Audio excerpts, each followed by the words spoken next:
get that dislike button ready because I'm going to say something that will freak you out. I think Spartan 4s kind of get a bad rap. Liken it to when you were back in middle school and you used to have that one friend that like used to openly pick their nose and you sort of got lumped in by association. Just like how the Spartan 4s get lumped in with less than really what they need or deserve due to their association with Halo 5 and 343's horrendous decisions. But I am not here to bash 343 as Infinite looks like it's shaping up to be something that's going to dig them out of the hole. So let's get into what we actually came here to discuss, the biological augmentations of the Spartan 4s. As with all beginnings, let's briefly cover the origins of the Spartan 4 program. The original Spartan 4 program was pretty messed up if you weren't aware. There was an attempt by Oni to create Spartans that would have the physical prowess to render Mjolnir completely useless. This program was not approved by High Command and Oni went through with it regardless. And as to be expected, this yielded some pretty terrible results. As we all know, Oni is actually pretty sketch. With the guise of humanity first, they do some pretty downright disturbing things such as attacking allies to further humanity's goals, and sometimes furthering humanity's goals actually seems to come at the cost of humanity. The original 10 adults who went through the Spartan 4 process had 9 just flat out die. The last person, Lisa Zane, or really, you know what, I'm just gonna call her Zane, as I really wonder at my ability to pronounce her first name correctly, went completely insane. Oni forced her deep down within the Oni folds, as they call it, and basically pretended like this didn't happen. So after this failed excursion, the program began in earnest based upon the successes of the Spartan 2 and Spartan 3 programs. However, this program was much less morally dubious as they were taking consenting adults from various military branches as opposed to the kidnapping of children from their homes or promising orphans revenge against the Covenant. The adults would be altered in several ways that would make them stronger and faster than your standard soldier. However, they would not be overclocked like the Spartan 3s and weren't really god tier status like the Spartan 2s. They would, however, be much stronger than even the toughest ODSTs, and their successes on the battlefield would show this. Before we jump into the actual augmentation process and what was done, let's first discuss the reasons they were able to use adults rather than children that were really, I guess, the children were forced into really previously. Much like our universe where humans keep learning as we go along, in the Halo universe it's no different. As the Spartan generations were progressed, they kept tabs on what worked and what didn't, which would usually end up in killing the person. Another huge boost was the technology that went into Mjolnir. This continued to advance as time went on, and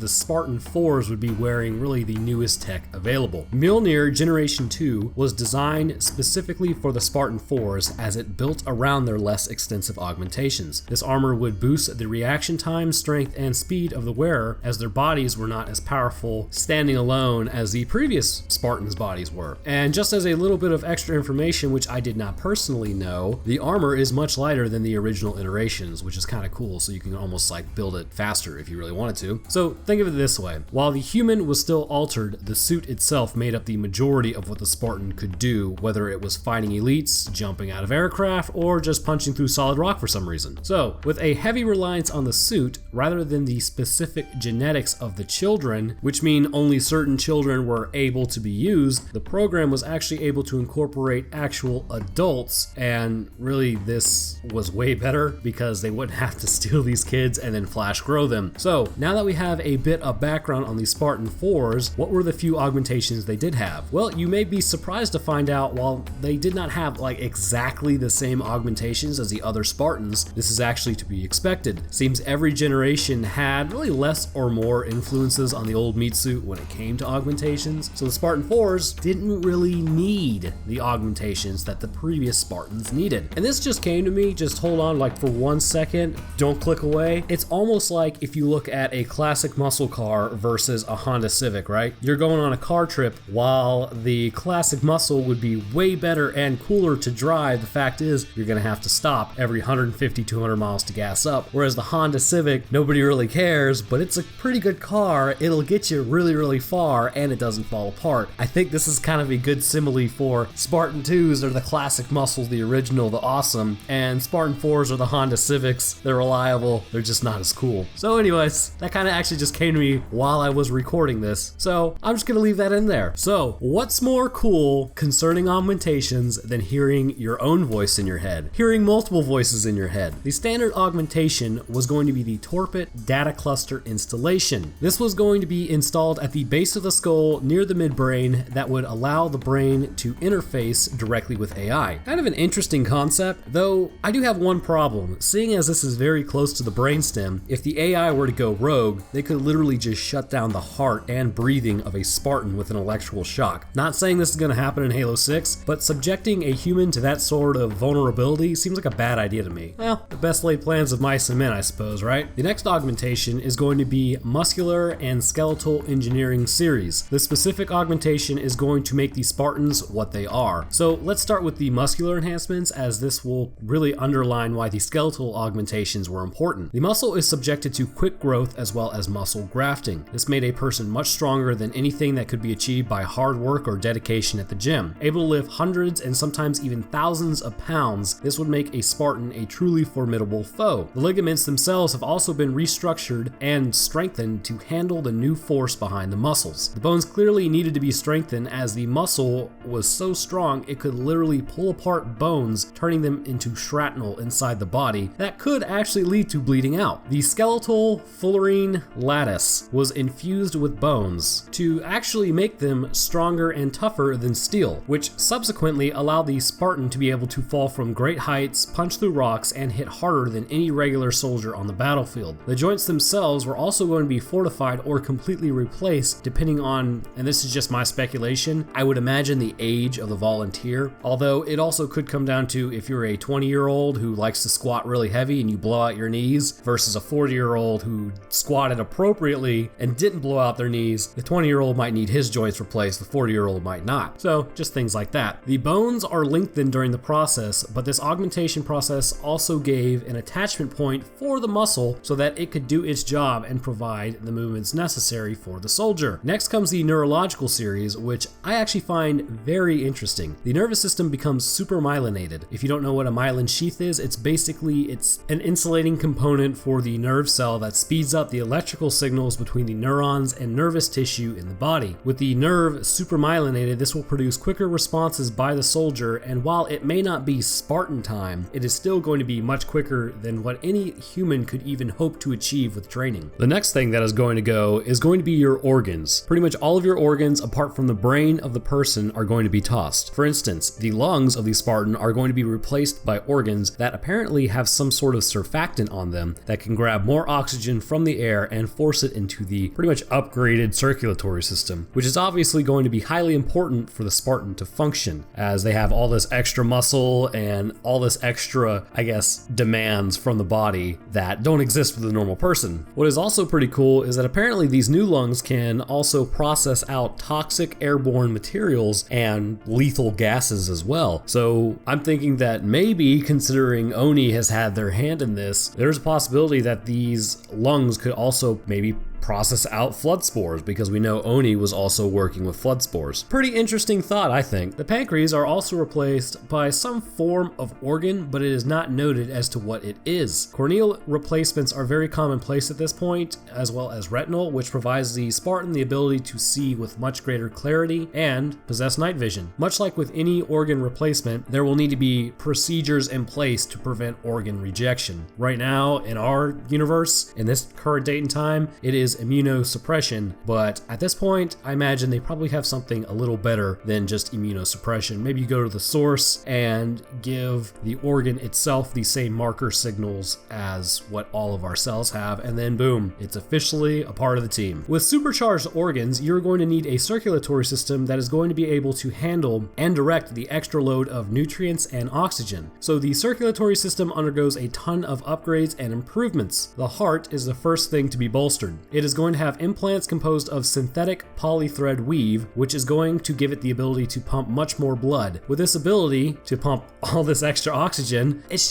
going to help pretty much everything in your body. It's going to help your muscles not get lactic acid from amount of time used and all this. It's going to help all of your organs function even better. It's going to help your brain get more oxygen so that you can think clearly. And considering that you are now a larger person in general, it's going to be able to to keep up with the extra load placed on your circulatory system. Chondrocytes are going to be changed as well, which will allow the Spartan to have their blood clot faster. With this change comes the ability for basically prolonged longevity on the battlefield, even after being shot. The body will clot in the area, stopping blood loss. These clots are going to be well beyond what a normal clot can do, and I presumably would think that they could stop internal bleeding as well as massive external bleeding. The blood itself is going to be modified to prevent toxins from spreading. They are going to be pretty much immune to sickness at this point, which would be nice, as I literally just got over a cold the other day. K5.2, I'm gonna butcher this, hemocutcheon, and implanted circulatory shunts, as well as intellifibrin acclimation, are also placed to aid in the healing of wounds. So first comes the clotting factor, and then comes the healing factor. Basically, Spartan 4s are going to be walking hospitals on the battlefield. Here is something that is directly related to my line of work, which is pretty awesome. Intestinal bacteria is altered so that it helps absorb more nutrition, and an intestinal bioreactor is implanted to keep the gut flora refreshed. So I'm just going to go on a quick side tangent. That is awesome. So this is actually one of the major issues we have with antibiotics, is the bacteria is about as much of us as we are of us. We live in a symbiotic relationship with the microbes, and we are finding that in our guts, if we kill the good bacteria, the bad bacteria flourishes, leading to sickness. So would you like to hear something really gross that's totally helping? Fecal transplant. That is what's being done right now to help people retain their natural flora, or really recover their natural flora from a donor to beat out the bad bacteria in their guts. Anyways, it's cool how the Halo universe has utilized like real world science for their actual Spartans. To bring up the overall lifespan of this Spartan, they undergo gene therapy augmentation. Their telomeres are lengthened, which, if you don't know what that is, it's basically the junk DNA at the end of our DNA that gets cut off as our cells divide, which eventually leads to the aging of us as the needed DNA gets cut into. So once again, just a quick side tangent. Currently, a genetic altering ability has come to light known as CRISPR. They theorize that the millennial generation may be the last generation to die of old age, or we're going to be the generation that doesn't die of old age. We're just really that close, as we can utilize CRISPR. This could allow us to lengthen the telomeres, making our cells virtually immortal. Of course, we could die in other ways, but perhaps dying of old age will just become a distant memory. Anyhow, the chondrocytes also are altered via gene level,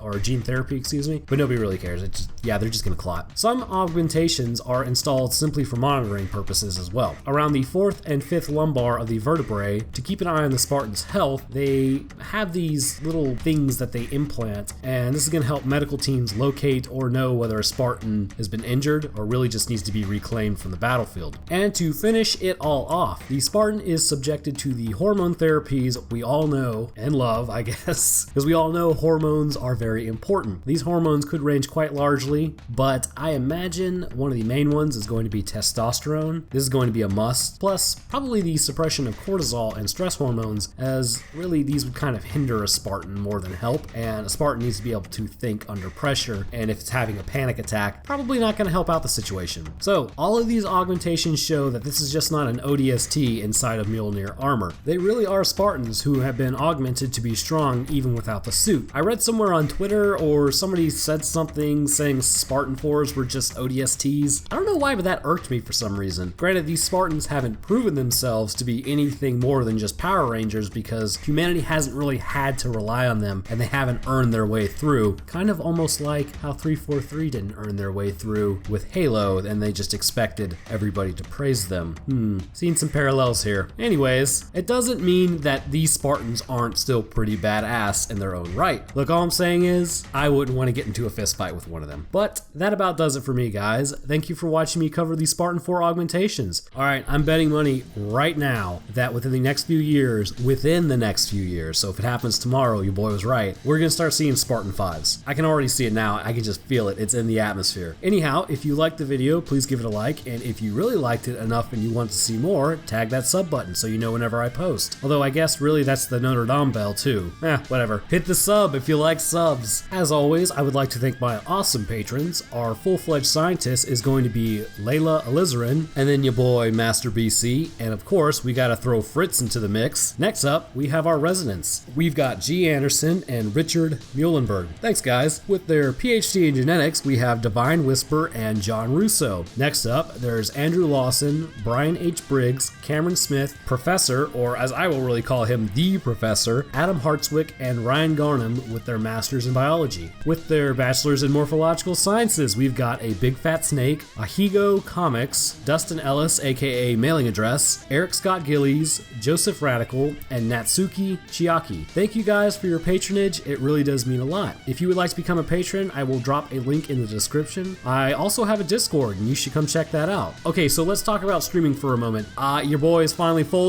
I am actually going to be purchasing a computer, like a real computer, capable of streaming soon, so I can actually come back to YouTube streaming here before too much longer. In the meantime, I will drop my link for Twitch streaming if you guys want to watch that. I just do random stuff, Dead Space usually. I hope you guys enjoyed, and as always, I will see y'all in the next one.